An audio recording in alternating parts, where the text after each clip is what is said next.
On this edition of On Duty, we'll go to the police and fire open house and see a live burn demonstration, a police canine demonstration, and a fire sprinkler demonstration. All this and more next on Duty.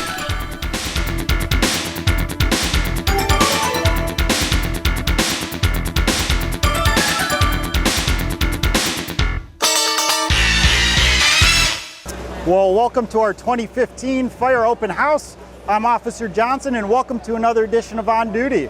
Come on, check out our new squad. So for 2015, we have our new logo, our new car look here, and it's a Ford Explorer. If you look inside, always staying on top of the new technology. We've got touchscreen laptops, and as you're looking inside, we have all of our lights and our siren in the middle there. We've got our radar, our high-def camera. And it's a lot of great new implements in this car. At the event today, there's going to be a lot of great things coming. Across the way, we've got the Salvation Army. They've got pastries and coffee. The slide over here with the kids. And I heard there's going to be a burn demonstration a little bit later. So that'll be a really great one to cue in on.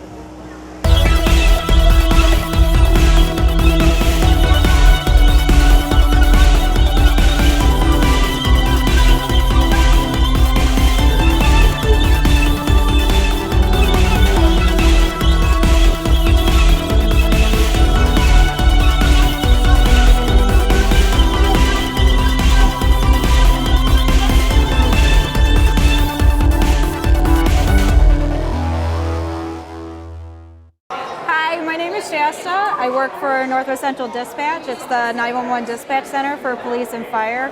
And here at our booth today, we have our wheel where you spin it and we ask a question. And then after the contestant, usually cute little kids, after they answer it right, then they get to pick any one of our prizes off the table. Yes. And then you take a tattoo and we'll have your mom and dad. Okay. Want a little ruler? Tell us a little bit about what Northwest Central Dispatch does. We're the 911 dispatch center, so if someone dials 911, it goes into our center and we answer to get the location of where they need assistance, whether it be something like a barking dog complaint up to a serious accident. We dispatch for 11 agencies in the surrounding area, Elk Grove included. Sometimes we get calls that are out of our jurisdiction, but all we do is we contact that neighboring agency and send them the call so that they can get help on the way as soon as possible. I'm Kate Chuddick, and I'm here with my partner to greet people in Elk Grove and whoever would be coming by. And our job here is to introduce them to us, part of AMITA now, and we're here to do blood pressures, to talk about body fat, to talk about concussion, any question they might have. We've got features that will help people at home to keep their children healthy. Talk, of course, about blood pressure is our focus today. And, of course, we don't want to forget the stroke. So we're here just to talk to our neighbors and our people that come in and greet them and say they're welcome. Any functions that we do, we're open to whoever chooses to do it. But thank you. My name is Larry Palat. I work for the Salvation Army Emergency Disaster Services. I am the Rehab Canteen Coordinator for the Metro Division of Salvation Army.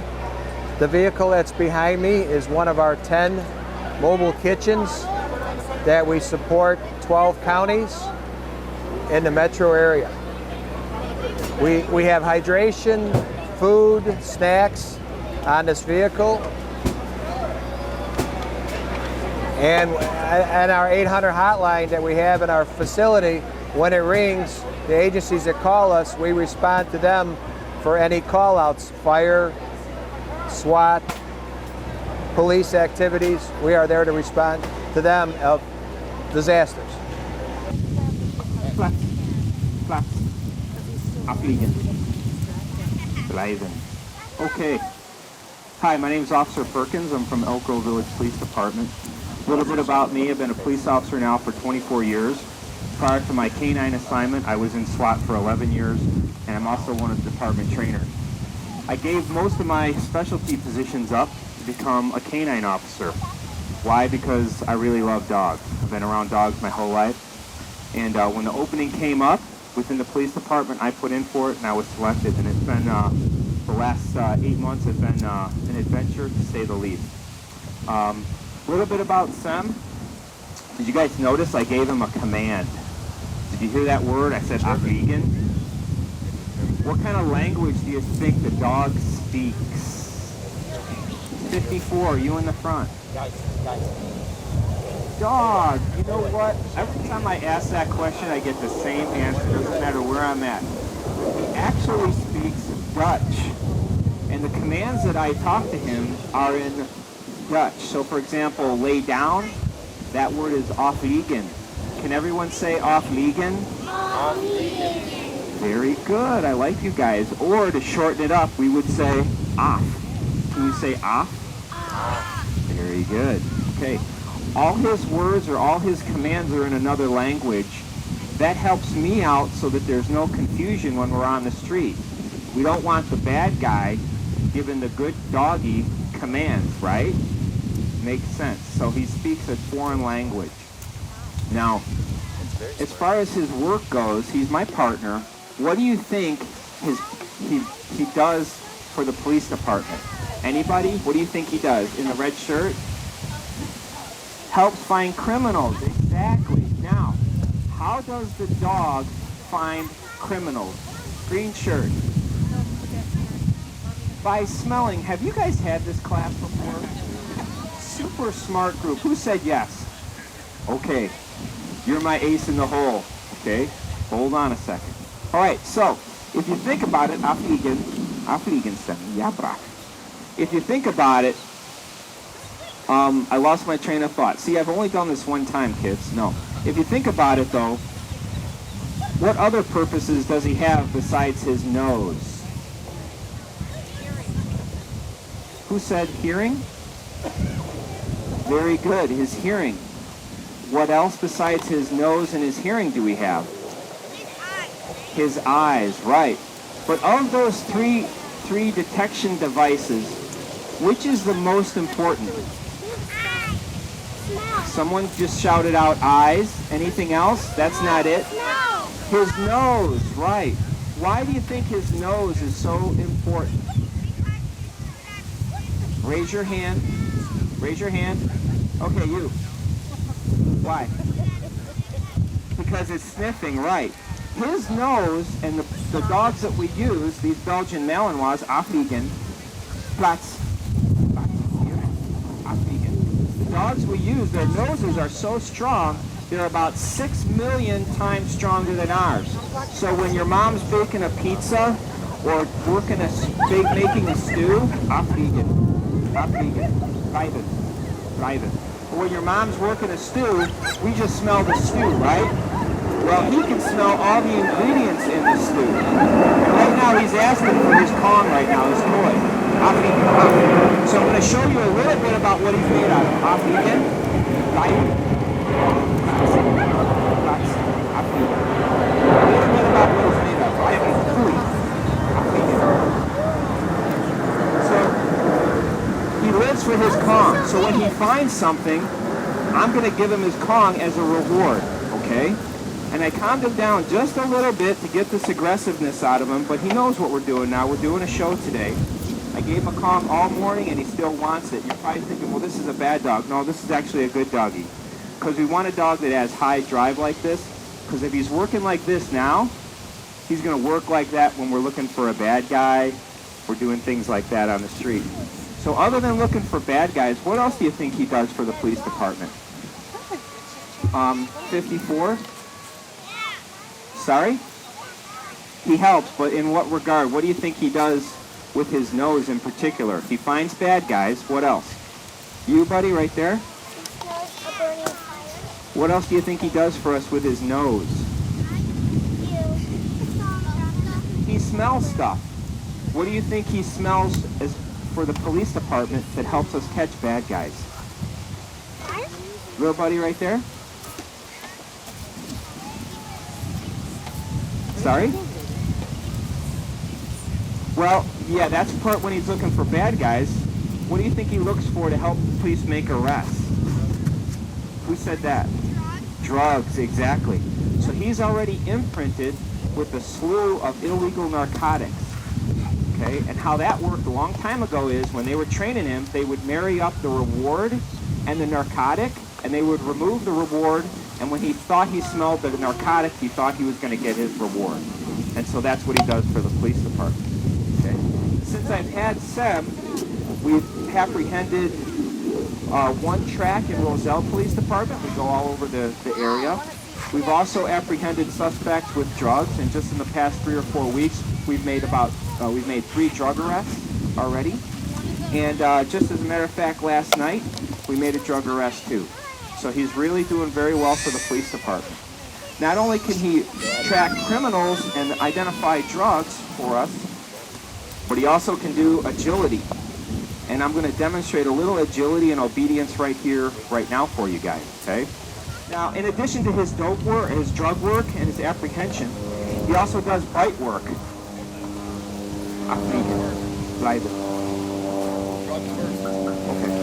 Before we do any bite work, my lovely supervisor assistant is going to bring out some drugs for us.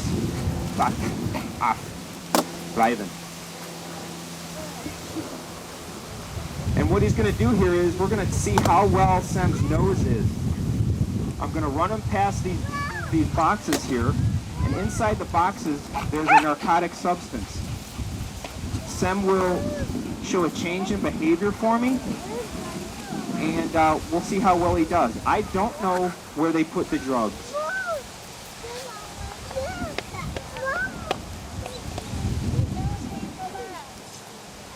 So in one of those 4 boxes contains a narcotic substance. Sem will put his nose by the box, and he's going to tell us where it is, okay?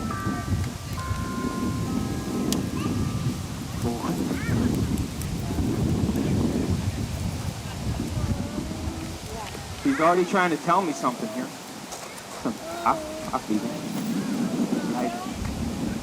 Now, if you notice on Sem, he's got 3 collars. The top collar here that he's on right now is for obedience. The middle collar is an E collar. And the bottom collar is a flat collar for his drug work. Shuken.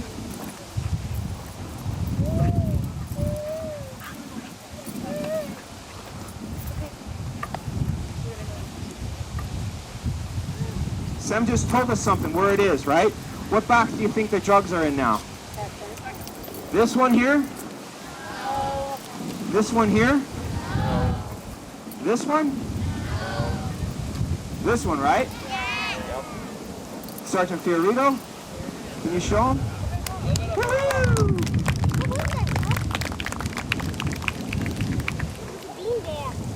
Platz. Abfliegen. Sem, los. Bleiben. Bleiben. Bleiben. Abfliegen.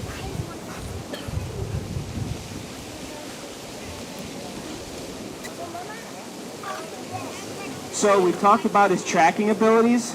Fox. We've talked about his tracking abilities. We've talked about his nose. And I mentioned a little bit about his bite work. Okay? His jaws have about 1,600 pounds of pressure, which is a lot. He has 42 teeth. He weighs about 74 pounds, and he can run. He's been clocked at 31 miles an hour. Just last August, we took 3rd place in the K9 Olympics in bite work. He beat out President Obama's Secret Service dogs. He beat out about 120 other dog teams. So his forte is speed and strength, if you can't already tell. Okay.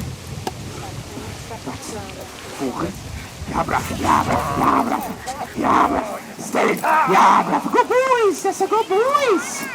Yeah, brother. Good boys. Yeah, brother. He's got 1,600 pounds of pressure. He's got 42 teeth. And this is his reward for helping us.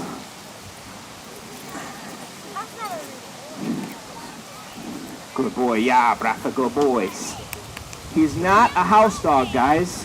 He's a trained police dog, if you can't tell, okay? Who do you think's gonna get tired first, me or him? How we evaluate dogs is the size of the amount of bite force and a full bite. If you see that sleeve is all the way to the corners of his mouth. That was one of the things we evaluated him on at Von Lick Kennels down in Indiana. Yeah, brat, the good boys. Yeah, brat, the good boys. Yep. Yeah, good boys. Yeah, brat, the good boys, eh? Good boys. Yeah, brat, the good boys. So, do I have any questions? You guys have any questions for me? I'll be right back, okay? So we're going to talk a little inside of our simulated room here. We have a smoke detector. NFPA recommends nowadays that you have a smoke detector in every bedroom of your house. So besides the ones in your hallways, besides the ones near your kitchen and your furnace area, having a smoke detector in each bedroom is what's recommended.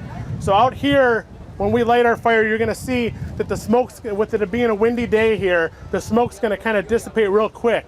But if this was inside your house, with all the windows sealed, doors closed, the smoke's going to linger around a lot more than it will today. So that's something to be aware of. One of the other things we want to talk about is making sure that you and your family do exit drills. Talking about where to have a safe meeting place. Safe meeting place can be something like a mailbox, a neighbor's tree, somewhere outside of your house, somewhere that's safe that everybody knows. So that way when we arrive on the scene, if on the unlikely event you do have a fire, that we know where you're at, we know that everybody's out of the house. That's why we ask you to have a safe meeting place. All right, so we're gonna give them the thumbs up here. We're gonna light our room, and we're gonna watch the fire grow. The fire is gonna go rapidly. You're gonna see it first start, and then it's gonna grow as we let it go, and then you'll see what happens when we extinguish it here.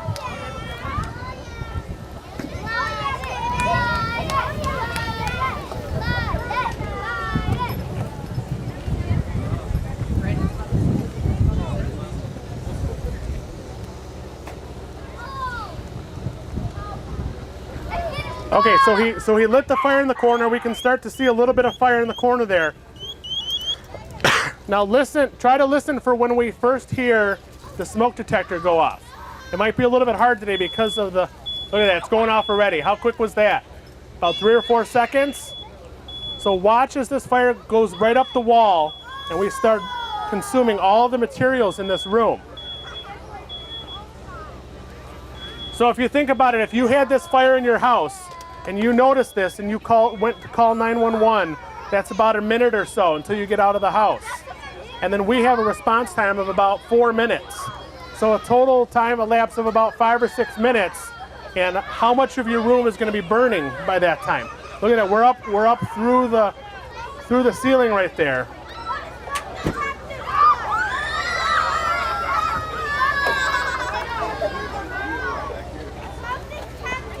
So we've seen it consume everything that's in the room right there, and we've got a lot of smoke. And that if this wasn't inside, if this was inside, all that smoke would be filling the entire house right now before they put that out.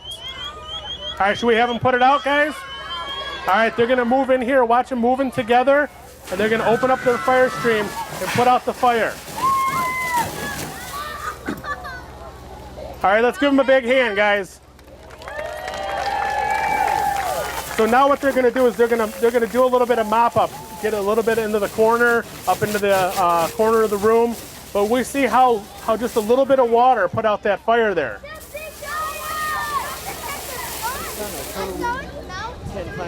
What's his? Jaden.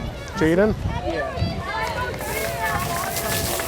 All right, we have a lost child over here, Jaden. If you're out here, your dad is right by the back of the pickup truck. He's looking for you. Jaden, come on over by the back of the truck. Find your dad. Right there?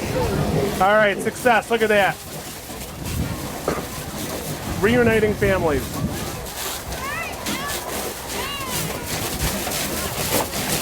All right, so as soon as we're done with this, they're gonna finish cleaning up everything. We're gonna go over here and we're gonna do one of our sprinkler demonstrations. We all saw the fire over there and how quickly the fire started and then how long it was before they were able to put it out. So this room here, we have a sprinkler system. So sprinklers are in all of our schools, our public buildings, our libraries. And the way they have the sprinklers designed is that this sprinkler covers a certain area. So on TV, you may see where someone pulls the fire alarm and all the sprinklers in the whole building go off. Well, that doesn't happen in reality. The sprinkler is only for one certain area. So the way the sprinkler works here is there's a colored liquid that's up in the sprinkler there. It's red, you can see it. When the fire gets hot enough in this room, that glass breaks and it removes that barrier, and the water is being held back by that little glass liquid that's up in there. So as soon as that breaks, when it's too hot in the room, the water's gonna come in there, water's gonna put out our fire. It's gonna drip a little bit because we've been doing that all afternoon. We've been spraying water in there. So you'll see him light, he's gonna light the fire in the back there. We have newspaper and some cloth. It's gonna go up the wall. We have a smoke detector in this room over here. You're gonna see that go off. You're gonna hear that go off. And you're gonna see the flames going up the wall right there. And it's gonna happen real quick. The way they're called quick reaction sprinkler heads. So as soon as it gets hot in there, that sprinkler head's gonna go off, and you're not gonna be able to see anything in here because the water is gonna convert that fire to steam, and it's gonna be blocking your view of everything. All right? All right, let's see it. You ready? Are you ready? Yeah, okay.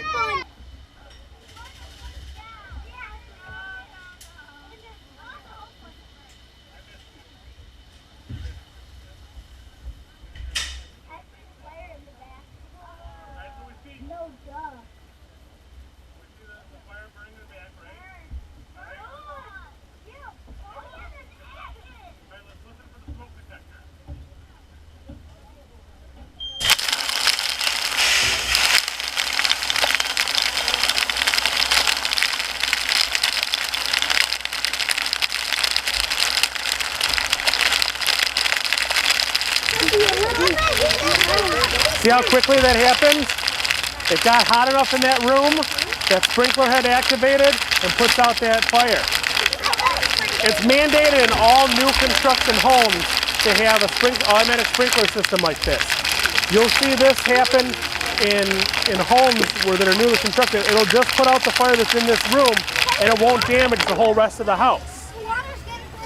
The way this setup is here, it's simulating a fire in the room. Obviously, we'd have, nowadays, if you had a living room, you'd have couches, you'd have coffee tables, so it would get hot real quick, and you'd have a little bit taller ceiling.